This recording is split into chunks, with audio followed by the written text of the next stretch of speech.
I don't know many people that could do that. I know I couldn't, Matt. You know, I watched the video and I'm thinking of things. What can I think of to not turn into a blubbering baby in front of everyone here? Kept telling myself, think about all the times that I was in a bite suit and Cobus was beating the snot out of me, playing bad guy, or hitting me in the muzzle. That helped a little bit.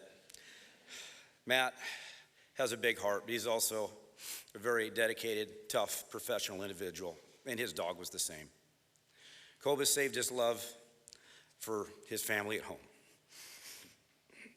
because he sure beat the snot out of all of us when we trained him. But we all had a lot of respect for that dog. When after he was killed, a few days after, I thought of calling the kennel that Matt went and selected, and the city purchased the Cobus from. John and Lisa Brandon, they've been doing it for years. He's an old retired canine sergeant that went into that business. I told him about Cobus and how he died. And they've sold and prepared hundreds, if not thousands, of dogs for this job. And you know, they were heartbroken, but they referred to Cobus and they remembered him. And this is from 2008 when they sent him to us and they received him from Europe. They called him the Bus. And right away, Lisa said, oh, I remember the Bus. And he was there a short time before we get him. They only receive minimal training before they come into our hands. And we teach them basically the rest of the things they need to know to search for drugs. They know how to bite a suit. They may not know how to come off of it. They may not have a lot of obedience. And we put 3 to 4 months of work into that. And that's one of the things that helps build a bond between that handler and that dog. 40 hours a week of training and working hard together. And we don't do it alone. We have help from other people, and we do it from the rest of the canine handlers. We take turns playing bad guy, and we work through it.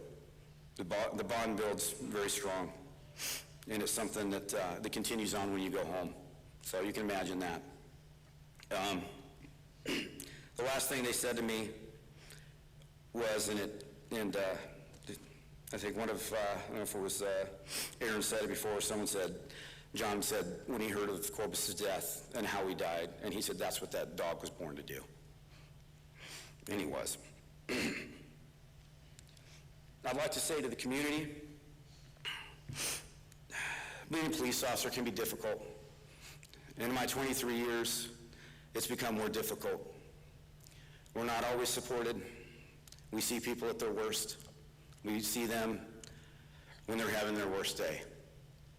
And there's days I ask myself, and I talk to my wife, I ask her, is it worth it? Do I keep doing this job? And then there's people like you that show up and give us support. You might walk into a restaurant or someplace, and people will come up out of nowhere, total strangers, and say thank you. We might see a kid sitting at a table, and you can see they're watching you, and they want to catch your eye.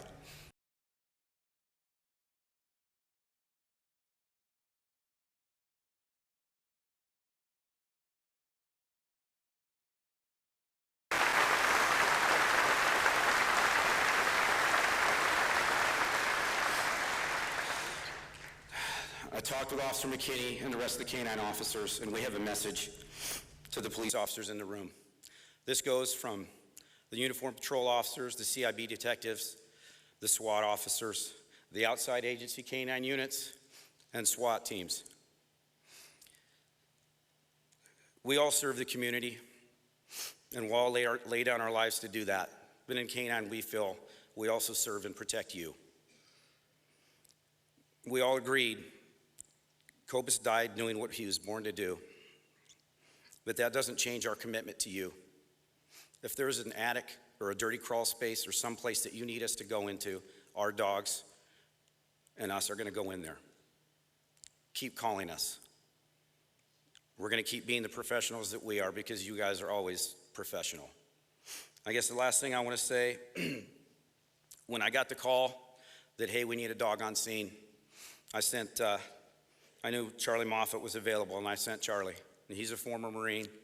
I told him, call when you need relief, because these barricades can last a long time. Knowing that he's a former Marine, I should have known better because he stayed there probably 18, 19 hours without relief. He finally called me, and then I called Matt. Matt and I discussed whether I should use my dog or we should use Matt's dog. Matt's dog is faster, more aggressive, and he's that dog. If you have to have a dog that's going to be there, we know it was Cobus. Matt volunteered to take over for Charlie and his dog Apollo. They're both very brave, and there's times I think I wish I would have gone and had my dog gone. But we know we sent the right dog.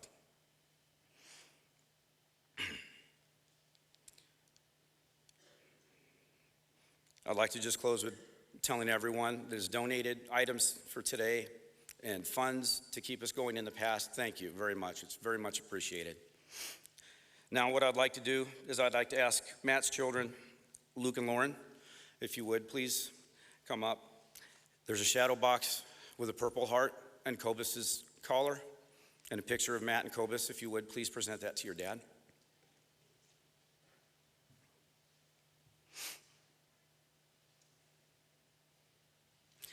One last thing.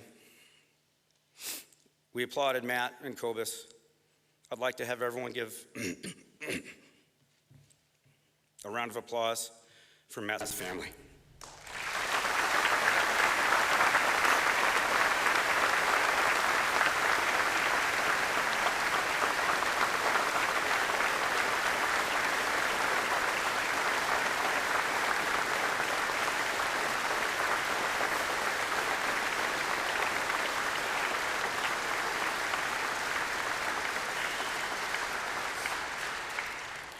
Honor Guard, will you please take command?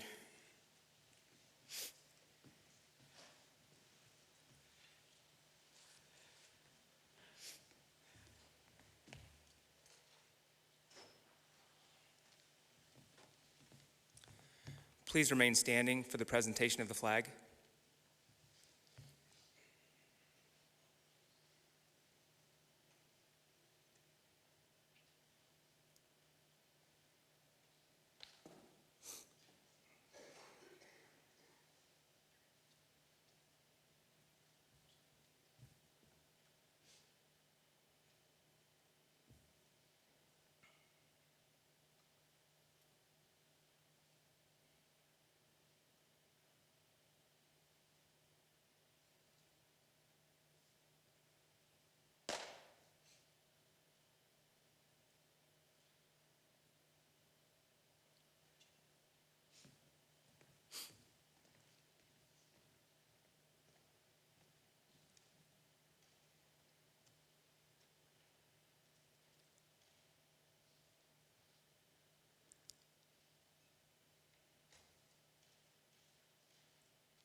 King 93.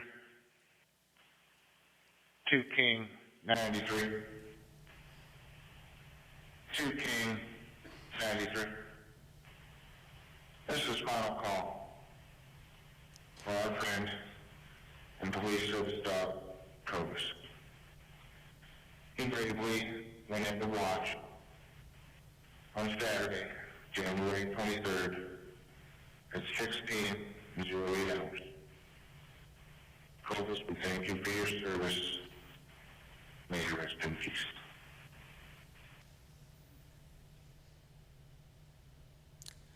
Please remain standing as Officer McKinney, his immediate family, and the Omaha Police Department K-9 unit exit the church.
This concludes the service. Thank you, everyone.